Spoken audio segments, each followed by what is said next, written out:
नमो सिद्धाणं नमो आयर्याणं नमो उवज्जायाणं नमो लोये सव्यसाहुणं मङ्गलं भगवान् वीरो मङ्गलं गौतमो गणी मङ्गलं कुन्द कुन्दाढ्यो जैन धर्मोऽस्तु मङ्गलम् सर्वमंगल मांगल्यम सर्वकल्याणकारिकं प्रधानं सर्वधर्माणां जैनं जयतु शासनं जैनं जयतु शासनं निज स्वरूप को परम रस यामे भरो अपार बंधु परमानंदमय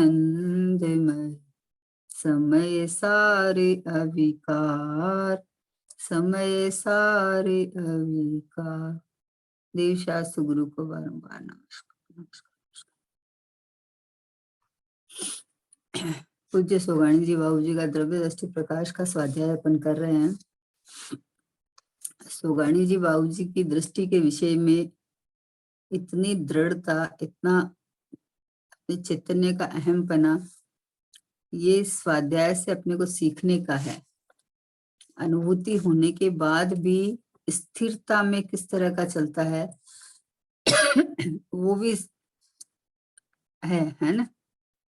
पूज्य गुरुदेव जी ने तो 45 वर्ष तक लगातार इसी की धुन लगवाई थी। तो ऐसा ये द्रव्य दृष्टि प्रकाश यानी अपनी शुद्धात्मा मैं हूं, इस प्रकार की दृष्टि, प्रतीति, अनुभव, श्रद्धा, कुछ भी कर दो, कैसे हो, ये इसको बताने वाला द्रव्य दृष्टि प्रकाश। उसमें 116 नंबर का बोल है कि शास्त्र से ज्ञान नहीं होता ऐसा सुने और बराबर है ऐसा कहे, परंतु अंदर में अभिप्राय में तो ऐसा मानता है कि बाहर से शास्त्र आदि से ज्ञान आता है, वाणी से लाभ नहीं ऐसा कहे, लेकिन मान्यता में सुनने से प्रत्यक्ष लाभ होता दिखे तो थोड़ा तो सुन लो, इसमें क्या नुकसान। ऐसे भ्रम में अज्ञानी रहता है। अरे भैया, इसमें नुकसान ही होता है, लाभ नहीं। ऊपर से नुकसान कहे और अंदर में लाभ मानकर प्रवर्ते, ये कैसी बात है। अज्ञानी उसमें अटक जाते हैं। देखो क्या कहा, शास्त्र से ज्ञान नहीं होता ऐसा सुने और बराबर है ऐसा कहे। क्योंकि ये तो कहते हैं, ज्ञानी लोग कहते हैं कि शास्त्र से ज्ञान नहीं होता, ज्ञान ज्ञान में से आता है, ज्ञान ज्ञान से होता है।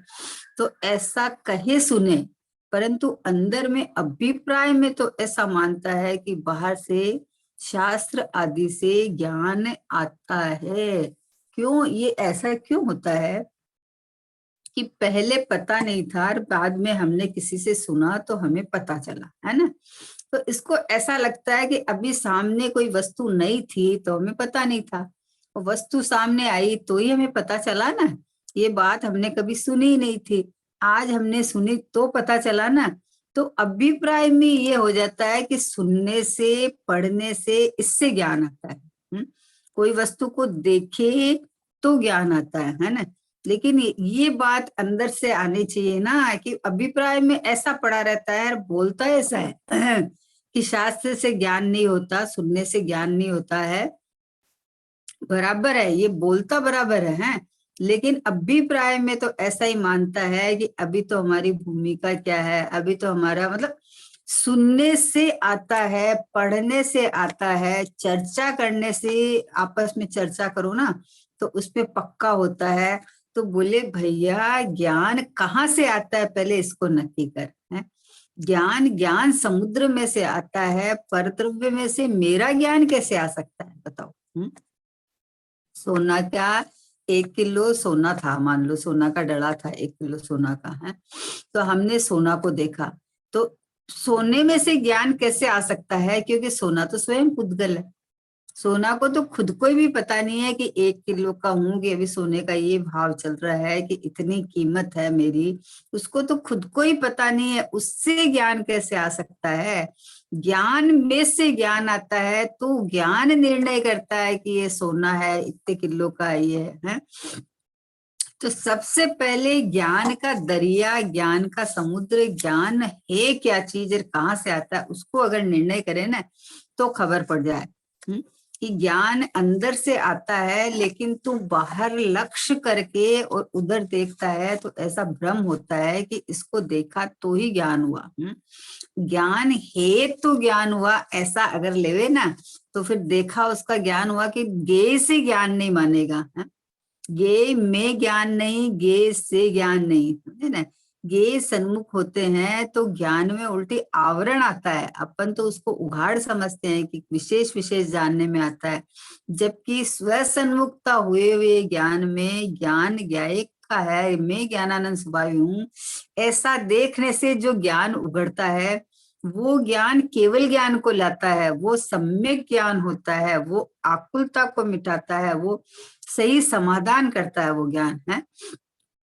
बाहर में जानने के बाद में भी अगर आपको आकुलता नहीं मिटे, आपको समाधान नहीं आवे, और आपको अंदर में अतीन्द्रिय ज्ञान, अतीन्द्रिय आनंद नहीं प्रकट हुए, तो बाहर में कितनी जानकारी कर लो। सब अंग पढ़े नो पूर्व रटे, पर इसका स्वाद नहीं आया।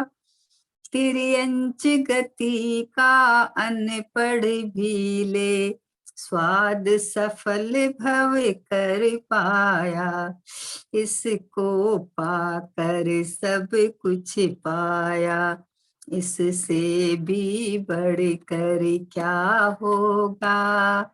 जिसकी चर्चा ही है सुंदर, वो कितना सुंदर होगा। आहा, सब अंग पढ़े नो पूर्व रटे, ये सब क्या कहा कि शास्त्र से ही पढ़ा ना। शास्त्र से पढ़ा पर अपनी शक्ति, अपनी प्रभुता, उसका बल भासित होए, बस ये बात है। तो अंदर में जहां से आपको वस्तु दिखे वहां आपका प्रयत्न चलता है। तो इसलिए अभिप्राय पहले, सबसे पहले पलटी होना चाहिए है। सबसे पहले अभिप्राय में यह होना चाहिए कि वस्तु में जिसमें जो गुण होता है उसमें से वो प्रकट होता है। परद्रव्य का गुण मेरे में से प्रकट नहीं हो सकता। जैसे सर्वज्ञ भगवान को केवल ज्ञान है, तो उनके केवल ज्ञान में सब प्रत्यक्ष दिख रहा है, तो अपन सर्वज्ञ भगवान की तरफ देख के महिमा करे तो हमारी सर्वज्ञता थोड़ी प्रकट जाएगी। हमारी सर्वज्ञता तो हमारी सर्वज्ञ शक्ति में से आएगी ना। तो इसलिए अभिप्राय पलटना चाहिए कि ज्ञान में से ज्ञान आता है, ज्ञेयों में से ज्ञान नहीं आता है। कोई टीचर पढ़ावे तो ज्ञान नहीं आता है, ज्ञान जिस समय जितना मेरा काम करता है उतना समझ में आता है। टीचर पढ़ाता निमित्त है, निमित्त को कोई उड़ाना नहीं है, निमित्त तो है। जैसे हमने सीए एमबीए मान लो सब कर लिया, वो जिनवाणी का एक अक्षर नहीं पढ़ा तो ज्ञान तो है आपका, लौकिक में तो प्रसिद्धि हो जाएगी कि इतना होशियार है ये, लेकिन हमको लाभ क्या मिला, बात ये लाभ क्या मिला। एक भी भव कम नहीं होता है, बाहर में उलझन बनी रहती है, आकुलता बनी रहती है, शांति नहीं आती है, तो उससे लाभ क्या हुआ बताओ। पढ़ लिख के लाभ क्या हुआ। पढ़ना तो इतना पढ़ना कि जीवन में आनंद शांति सुख प्रकट हो जाए, संसार का अभाव हो जाए, जन्म मरण मिट जाए, ऐसा ऐसी कला सीख लो कि जिससे जन्म मरण का क्षय हो जाए। तो ये कला तो ये चैतन्य परमात्मा मैं हूँ ये है? मैं ज्ञानानंद स्वभावी हूँ, ज्ञान और आनंद से भरचक भरा हुआ हूँ। तो ज्ञान से मैं भरा हुआ हूँ, तो ज्ञान में ये मैं ज्ञायक हूँ ऐसी दृष्टि करे। अभिप्राय में ये रखे कि ज्ञान ज्ञानमयी परमात्मा में से आता है, तो इधर लक्ष्य जाएगा, इधर झुकाव आएगा, इधर महिमा आएगी। तो उसके बाद में स्वपर प्रकाशक शक्ति के कारण पर भी प्रतिभासित होते हैं, तो ज्ञान हो जाता है, हो जाता है। अपना स्वयं का ज्ञायक भगवान आत्मा दिखेगा तो ऐसे लगेगा कि सब जीव ज्ञायक परमात्मा है? और तू अपना देह देखेगा तो सब देह रूप दिखेगा तुझे, है ना, सब देह रूप दिखेगा। तो अंदर देखेगा तो अंदर से आता हुआ ज्ञान दिखेगा, तो उस ज्ञान के अंदर में जो बाहर में भी जिनवाणी में बात आई है वो भी समझ में तभी आएगी। क्योंकि अंदर से खुलासा अंदर से आता है ना, बाहर से नहीं आता है कभी भी। अपन गुरु से समझे, मान लो है, गुरु से बात को अपन ने बराबर समझी, तो बराबर समझने के बाद में वो बराबर बात हमारे ज्ञान में रही, तो हमारे ज्ञान में का कला है ना, हमारे ज्ञान की क्वालिटी है, अगर वो बराबर ज्ञान में टिकी रहे है, समझ में आ जाए हमको। तो इसीलिए बोले कि शास्त्र से ज्ञान नहीं होता, ऐसा सुने, सुन तो लेता है, शास्त्र से ज्ञान नहीं होता है, सुने और बराबर है ऐसा कहे, परंतु अंदर में अभिप्राय में तो ऐसा मानता है कि बाहर से यानी शास्त्र आदि से ज्ञान आता है। अरे समय सार जी की अगर हम नहीं पढ़ते, अभी शताब्दी वर्ष चल रहा है ना, तो सब यही उपदेश है ना कि समय सार जी पढ़ो, ग्रंथ पढ़ो। तो भाई वो पढ़ो इसलिए कहते हैं कि ज्ञान तो तेरे अंदर से आएगा, लेकिन जो आत्मा के विषय में तू जानना चाहता है, तो तू अभी जानता नहीं है ना, जानता नहीं है, तो जिनवाणी माँ तुझे मार्ग दिखा रही है कि देखो इस विधि से तू देख, सुन, जान। तो फिर पता चला तो खबर पड़ेगी, अरे रे रे रे, समझने का जानने का ज्ञान तो मेरे में ही है, मैं ही ज्ञान से भरचक हूं, है। तो फिर उसको उधर सुनने में एकत्व बुद्धि नहीं रहती है कि अरे सुनने से होगा, इतना पढ़ ले, इतना सुनने, 4-4 5-5 घंटा हम तो स्वाध्याय करते हैं। बहुत अच्छा बात है, कोई खराब बात नहीं है, लेकिन तुम सोचे कि उससे मेरा आत्मज्ञान हो जाएगा, कि वो नहीं होगा, वो तो रुकने का कारण है, अटकने का कारण है भाई। जिनवाणी पढ़ के, जिनवाणी में जो भगवान आत्मा को दिखाया है, ये मैं हूं, ऐसा अनुभव करे कि ज्ञानानंद स्वभावी परमात्मा मैं हूं, तो बराबर है, नहीं तो बोले और लेकिन अभिप्राय मिले थोड़ा तो सुन लू ना, सुनने से लाभ तो साक्षात दिखता है ना। अब क्या बोलते हैं, आजकल तो ये हो गया, हमारा मन कहीं और तो नहीं भटकता है ना, अशुभ से तो बचते हैं ना। तो भाई ये मनुष्य पर्याय खाली इसीलिए नहीं मिली है, शुभ अशुभ, शुभ अशुभ तो अपने आप पलटता है ना। अरे जिनवाणी का रहस्य ये शुद्धात्मा है, भगवान आत्मा है, जो अपने भगवान आत्मा में देखे रमे, उसको बाहर झांक झांक के पढ़ने के बजाय अंदर में केवल ज्ञान प्रकट हो जाता है। तो पूरा 3 लोक 3 काल, यानी मतलब सब उसे अंदर में प्रत्यक्ष भाषित हो जाता है, दिख जाता है। इसलिए बोले वाणी से लाभ नहीं ऐसा कहे, लेकिन मान्यता में से सुनने से प्रत्यक्ष लाभ होता दिखे, तो थोड़ा तो सुन लू थोड़ा तो सुन लू, है भाई। देखो ये कार्य क्या है ना, कि जब तक स्वभाव की महिमा प्रतीति नहीं आती ना, तब तक ऐसा लगता है। अपन कहीं शिविर आदि में जाए ना, तो अपने को पता है कि लाभ तो अंदर से ही होने वाला है, सब काम अंदर से होने वाला है। लेकिन अगर शिविर में एक एक दिन में 6-6 प्रवचन चलते हैं, तब सोचे कि भगवान के सामने बैठकर अपना स्वभाव घोटे, अपन तो बैठ जावे, है ना। लेकिन अंदर से एक ऐसा रहता है कि अरे देखो वहां तो प्रवचन चल रहा है, कितनी अच्छी बात चल रही होगी, मतलब ऐसा लगता है कि अरे वहां चलो ना, ये आए हैं तो वहां बैठो ना, चलो ना, मतलब कैसे कैसे करके वहां से लाभ दिखता है। सुनना अलग बात है, सुनते समय में भी स्वभाव की महिमा होनी चाहिए, अपने ज्ञायक परमात्मा की महिमा आनी चाहिए, कि सुनना, ये सुना कि भगवान आत्मा ऐसा है, तो ऐसा अंदर से आना चाहिए कि ओ हो मैं ऐसा हूँ। ऐसा ही ले लेता, भगवान आत्मा उत्कृष्ट, भगवान आत्मा महिमा मंत्र, ऐसा नहीं, और की बात और को करे, ऐसा नहीं। अरे ज्ञान का समुद्र है, जहाँ ज्ञान भरा है लबालब परमात्मा, ऐसा ये मैं भगवान आत्मा हूँ और ये मैं सर्वोत्कृष्ट हूँ, पूरे विश्व के ऊपर तैरता हुआ 6 द्रव्यों से भिन्न ये ज्ञायक परमात्मा, ये भगवान आत्मा, ये शुद्धात्मा, बस ये मैं हूँ। ये मैं हूँ, यहाँ से ज्ञान निरंतर आता है। हा। इसको देह दिखता है ना, ऐसे बोलते हैं ज्ञान दिखता तो है नहीं। पर तुझे देह भी दिखता है तो देह को भी देखने जानने वाला कोई तो होगा ना, है? तो दिख रहा हूं ना, प्रत्यक्ष तो हूँ, प्रकट तो हूँ। जिनवाणी पढ़ने के बाद में सामने मान लो समय सार की 6 नंबर की कथा आपने पढ़ ली, अपन ने सुना भी कि प्रमत्त नहीं है, प्रमत्त नहीं, मैं एक गया एक भाव हूँ। अब ये प्रमत्त अप्रमत्त नहीं, यानी पर्याय जो मात्र, जो शुभ या अशुभ या शुद्ध पर्याय मात्र से भिन्न मैं हूँ, ये तो इसको अंदर भिन्नता, अपने स्वभाव को देखने से ही भिन्नता भाषित होगी ना। पर्याय में तो, पर्याय तो एक समय किसी का ज्ञान का विषय नहीं बनती, तो कहाँ देखने से भिन्नता भाषित होगी कि अरे रे रे रे, ये ज्ञान समुद्र जहां से जब जब जितना समझ में आता है वो मेरे अंदर से समझ में आता है, बाहर से समझ में नहीं आता। जब जब जितना समझ में आता है वो अंदर में जितना क्षयोपशम है और जितनी उस समय पर्यायगत योग्यता है उससे समझ में आता है।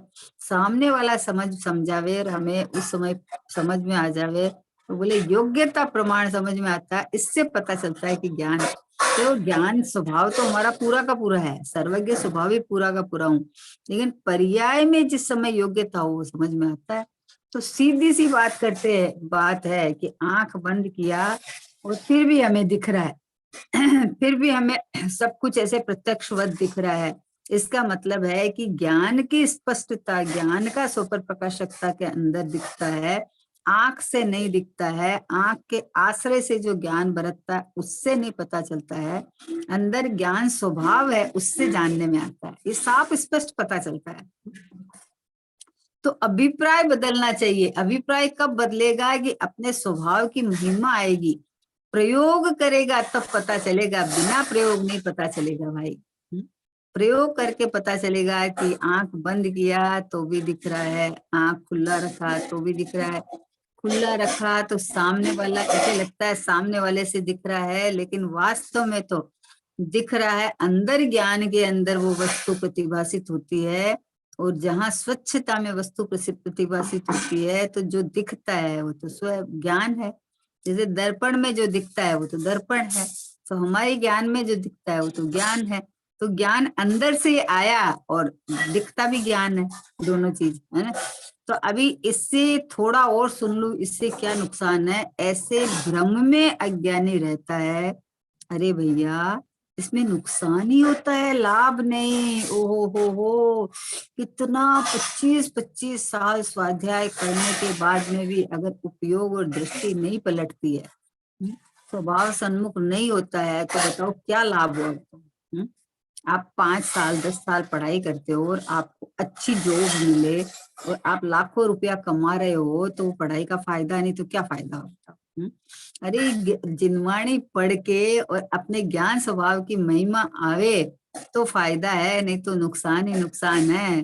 नुकसान नहीं लगता है, इसमें लाभ लगता है। हा, नुकसान लगे तो नुकसानी के धंधे से हटे। हटे तो कहाँ जाए कि जहाँ लाभ होए वहां जावे। तो परिपूर्ण एक रूप शाश्वत परमात्मा स्वयं हाजिर हजूर है, तो इसको देखे तो लाभ होए। लाभ कहाँ से होता है बताओ। अरे भगवान आत्मा इतना परिपूर्ण, इतना परिपूर्ण, इतना परिपूर्ण है कि यहाँ लाभ नुकसान की भी जगह नहीं। एक बार अपने स्वभाव की महिमा अंदर से आवे तो मेरा कोई नुकसान नहीं है, मेरे में कोई लाभ की भी जगह नहीं है। ऐसा अपने शाश्वत परमात्मा को निहारे, अपनापन करे तो जो पर्याय के अंदर शुद्धता प्रकट हुई, तो पर्याय में आनंद, आनंद, शांति, मोक्ष मार्ग, मोक्ष की पूर्णता। बहिर्लक्ष्य से तो नुकसान ही है ना, है। अरे भगवान की दिव्य ध्वनि सुने और तुम दिव्य ध्वनि में जो भगवान आत्मा मैं हूँ ऐसा बताया और अपने अंतर्मुख होके अपनी महिमा नहीं आवे तो क्या हुआ बताओ। इतनी उत्कृष्ट जिन्होंने भगवान की दिव्य ध्वनि उससे आपको लाभ तो ऐसे मिलता ना कि वहां सुनने के बाद में अपने स्वभाव सन्मुख होके कि अरे रे रे रे, ये मेरी महिमा है, प्रभु की वाणी मेरी महिमा गा रही है, ये सर्वोत्कृष्ट परमोत्कृष्ट ज्ञान सिंधु अगर मेरे में ज्ञान नहीं होता तो मैं वाणी को कैसे सुनता, कैसे समझता। ऐसे भगवान की महिमा आई, उनकी वाणी का श्रद्धान हुआ कि उनके केवल ज्ञान में सब कुछ दिखा है, जानने में आया है, उनकी वाणी में आया है। और उनकी वाणी जानने वाला सुनने वाला ये मेरा ज्ञान है, और ये मेरा ज्ञान में मेरी प्रसिद्धि हो रही है। भगवान की वाणी में मुझे प्रभु दिखा रहे हैं, तो मैं प्रभु हूँ ऐसा आवे तो फिर उनको उससे लाभ नहीं दिखे, उससे लाभ आनंद कंद भगवान आत्मा में हूँ। वजन, एकाग्रता, अहमपना है ना, ये रसखसपना ये अपने अंदर में दिखने लगता है, तो भगवान की वाणी सुननी और स्वभाव सन्मुख होके अनुभव कर लिया बस है। एक एक तीर्थंकर के समूह शरण में लाखों केवली बैठे रहते हैं। विचार करो आप क्या कर रहे हैं। वो समूह शरण में बैठे तो दिख रहे हैं वो, लेकिन वो तो अपने आत्मा में लीन है? जैसे भगवान के केवल ज्ञान में सब झलक रहा है, वैसे अन्य जो सामान्य केवली होते हैं उनके केवल ज्ञान में भी सब झलक रहा है। फिर तद्यपि निजानंद रसलीन, अपने में निमग्न आनंद अनंत सुखी बैठे हुए। सोचो तो बहिर्मुख दृष्टि और बहिर्मुख लक्ष्य रखना ये नुकसान का कारण लगना चाहिए कि नुकसान का ही कारण है? लाभ तो स्वयं से ही होता है, बाहर से लाभ नहीं हो सकता। तो बोले भाई इसमें नुकसान ही होता है, लाभ नहीं। ऊपर से नुकसान कहे, अंदर में लाभ मानकर प्रवर्ते, ये कैसी बात है? बोले है ये तो मायाचारी है, ये तो अपने साथ मायाचारी चल रही है? ये बात है कि अभी पूरा लीन नहीं रह सकता हूँ, तो मेरा मन मतलब जहां भी थोड़ा लगाएंगे ना पढ़ने सुनने में, वो अलग बात है। लेकिन उससे लाभ मानना है ना, ये अलग बात है। अभिप्राय में पर से ज्ञान होना मानता है, तो पर से ज्ञान होना मानता है तो उसके पीछे लगा रहेगा। उसके पीछे, जैसे समय सारजी में गाथा आई ना कि धनार्थी, धन का अर्थी पहले राजा को पहचाने, राजा को पहचाने, फिर उसके बाद में वहां जाके और धन का अर्थी, क्योंकि उसे धन प्राप्त करना है ना, तो राजा के पास धन है तो उसकी सेवा सुश्रेवा करता है। अब जो आत्मार्थी होता है वो क्या करे बताओ? आत्मार्थी होता है वो किसकी सेवा करे कि चैतन्य राजा की सेवा कर। ये चैतन्य राजा आनंद कंद रस कंद अनंत वैभवान है, तो आत्मार्थी ऐसा जाने कि आत्मा है अनादि अनंत शुद्ध चैतन्य महाप्रभु, ये चैतन्य परमात्मा, चैतन्य चक्रवर्ती, इसकी सेवा सुसेवा करे तो तुझे ज्ञानार्जन होगा, तुझे अतीन्द्रिय आनंद आएगा, अतीन्द्रिय ज्ञान प्रकट होएगा। तो धनार्थी तो ठीक करता है ना, और ये आत्मार्थी क्या करे? आत्मार्थी पर की सेवा में लग जाता है। जिनवाणी पढ़ लो, मैं सोचते ना कि अपन ने सुना कि कुंद कुंद आचार्य ने पिछले भाव में, ग्वाला के भाव में, मतलब पेड़ के नीचे उनको जिनवाणी मिली ना, तो उनको महिमा आई कि अरे ये कोई अभूतपूर्व चीज है, जिससे मतलब सब जल गया, अरे एक वृक्ष बच गया। तो ये बात बराबर है, जिनवाणी उन्होंने मुनिराज को भेंट की सबकी, लेकिन इसमें उन्होंने जो मुनिराज ने जो उपदेश दिया था, वो उपदेश जो पीछे से उन्होंने सुना था, तो उनको ये बात बैठ गई थी कि एक द्रव्य दूसरे द्रव्य का करता नहीं है, कोई किसी को कर नहीं सकता, बाहर में कुछ नहीं है, ये चैतन्य जागृत है, तो इसमें से आनंद सुख आता है। मैं भगवान आत्मा हूँ, मैं ग्वाला नहीं हूँ, मैं शरीर नहीं हूँ, गाय चराने वाला नहीं हूँ। ये बात सुनी तो ये बात बैठ गई उनको, ये बात उनको बैठ गई, तो उनको मुनिराज की अहो महिमा आई, ओहो हो। तो मुनिराज ये इसको जो सुनाने वाले मुनिराज थे, तो ये ग्रंथाधिराज जब उनको मिला तो अंदर से इतना उत्साह आया कि मैं तो अनपढ़ नहीं पढ़ सकता, लेकिन ये जो मुनिराज यहाँ बैठे थे वो मुनिराज को समर्पण करूं मैं। तो जिनवाणी की महिमा, मुनिराज की महिमा, और उन्होंने जो बात बताई अपनी शुद्धात्मा की, वो शुद्धात्मा की महिमा आई है ना। कि शुद्धात्मा की महिमा आई तो उसके फल में उन्होंने जिनवाणी की महिमा आके मुनिराज को भेंट की, तो उनको इस तरह से अंदर बंद बंधा कि उनको आने वाले भव में वो उसी सेठ के पुत्र हुए, और 9 साल की उम्र में इनको मतलब पालने में ही माता उनको शुद्धो से हम बुद्धो से हम शुद्ध स्वरूपो हम ये सुनाती थी, और 11 साल की उम्र में उन्होंने दीक्षा ले ली, सोचो।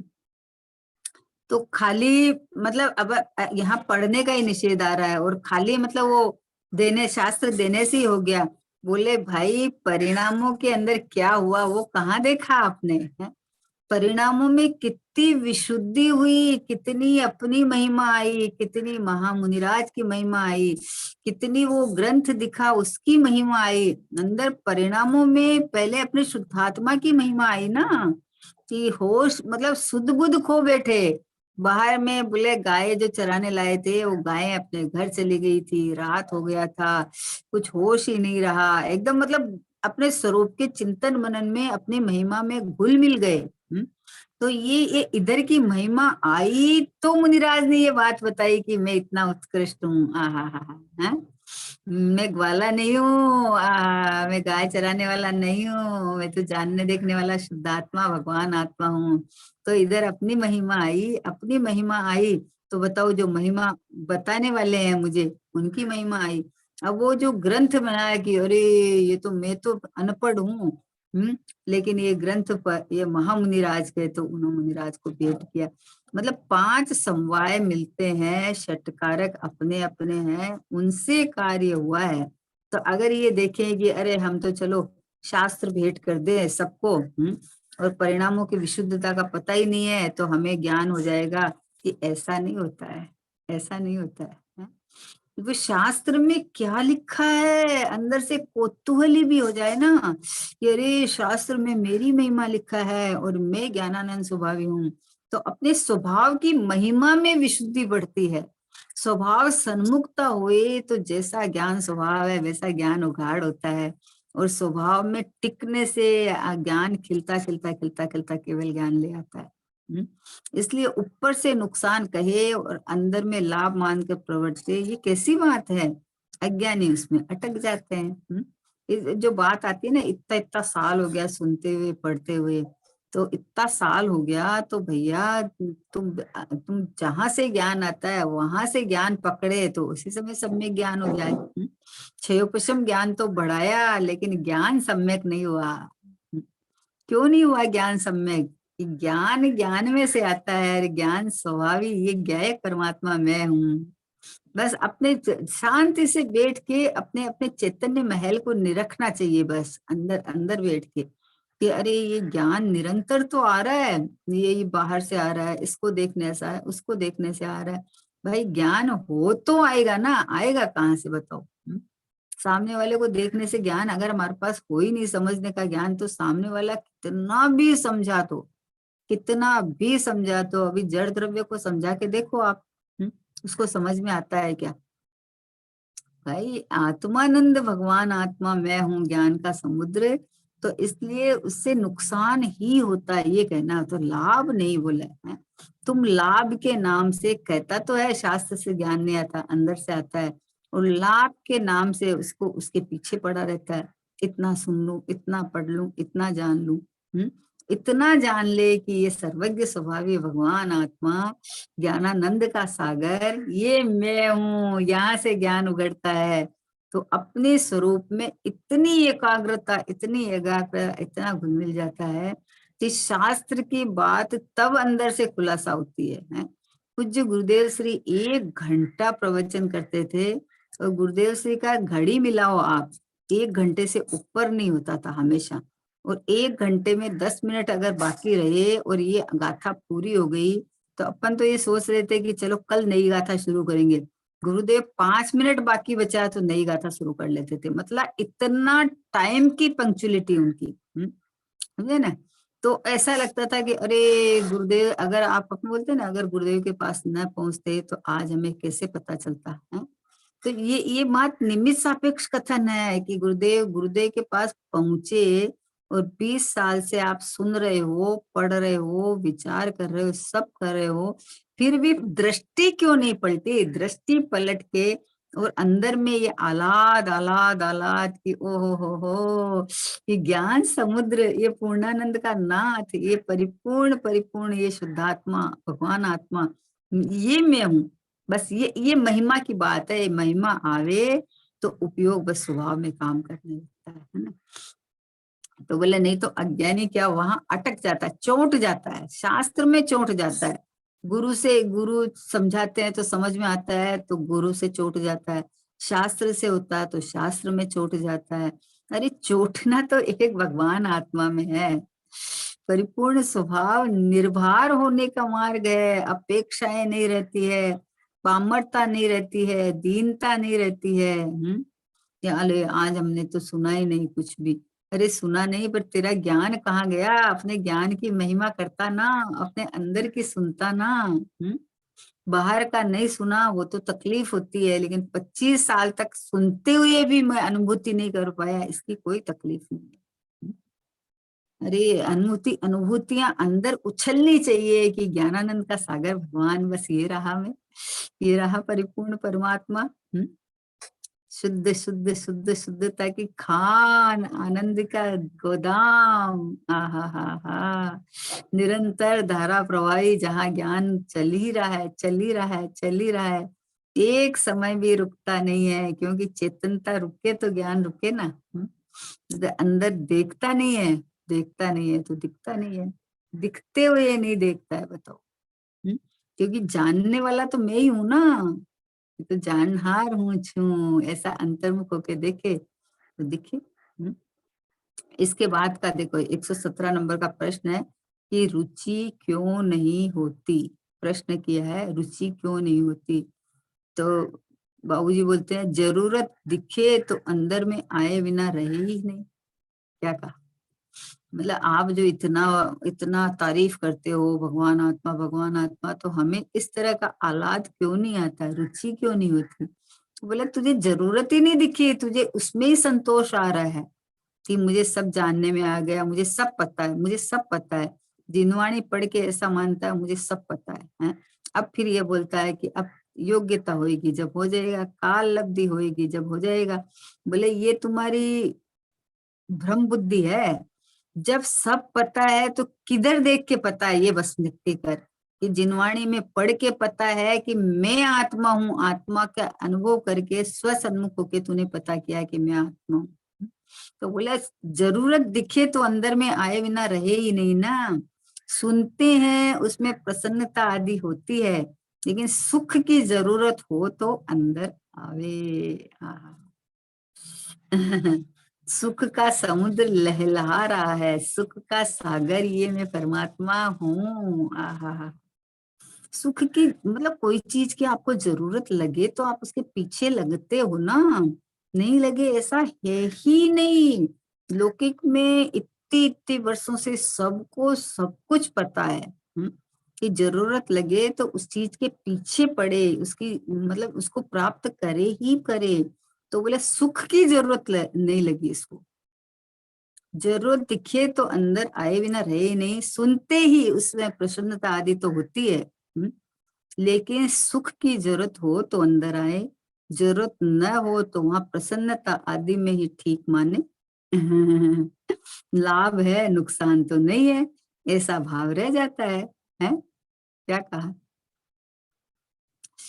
प्रभु की वाणी मेरी महिमा गाती, मन मोहक लगती है। क्षण क्षण आनंद झरना झरता, क्यों तुझे ललक नहीं आती है।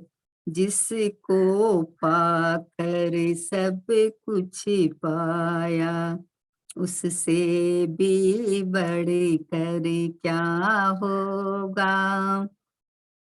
जिसकी चर्चा ही है सुंदर, वो कितना सुंदर होगा। आहा, भगवान की वाणी में मेरी महिमा, शुद्धात्मा में हूँ ऐसी महिमा चल रही है। और भगवान की वाणी की प्रशंसा हो रही है, अपने गायक की महिमा नहीं आ रही है। ये कैसी विडंबना है भाई प्रभु। बाहर में देखो, बाहर में कोई बिजनेस करता है ना, 1 साल घाटा हो गया, दूसरा साल घाटा हो गया, तो तीसरी बार विचार करता है, विचार करता है ना कि भाई इससे तो मेरे फायदा नहीं हो रहा, नुकसान हो रहा है। तो जानकारी लेके दूसरी तरफ का बैठ नहीं जाता, वो बैठ नहीं जाता और घाटे का सौदा भी नहीं करता है, वो दूसरा बिजनेस कुछ करता है, समझे, जानकारी लेके। तो 20 साल से स्वाध्याय करके और सुख आनंद अतीन्द्रिय प्रकट नहीं हुआ, तो रुक के विचार तो करना चाहिए कि इससे घाटा ही हो रहा है, मुझे लाभ तो नहीं हुआ ना।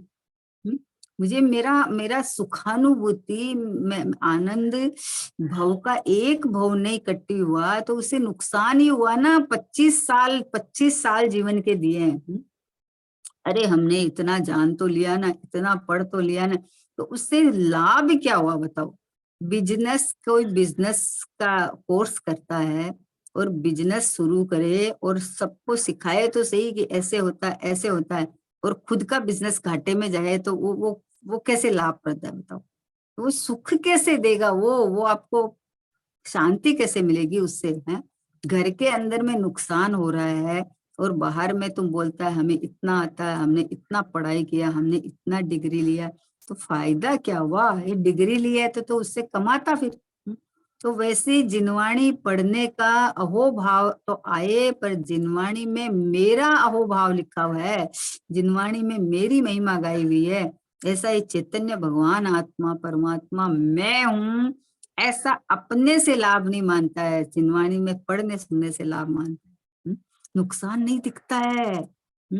किसी पुत्र को पिता ने 1 लाख रुपया दिया कि जा इससे अपना बिजनेस वगैरह थोड़ा चालू कर ले और तुम अपना कमा के अपना घर परिवार चलाओ, है। और वो पिता, वो 1 साल में उसने बराबर कर दिया, समझे ना। बराबर का मतलब क्या है कि मतलब कुछ कमाया नहीं है और सब खत्म हो गया, खत्म हो गया। 1 साल बाद पिता अगर हिसाब पूछे तो क्या बोले पुत्र, ये सब बराबर हो गया।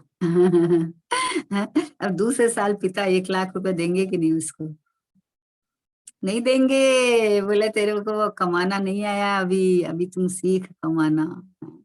तो ये तो लौकिक की बात है, ये मत नहीं लेना यहाँ की ये तो पुण्य के उदय से आता है। यहाँ तो ये बात बोलते हैं कि तूने अपना धन खर्चा किया, समय दिया, सब कुछ दिया, उसके बाद अगर तुझे लाभ नहीं हुआ तो फायदा क्या।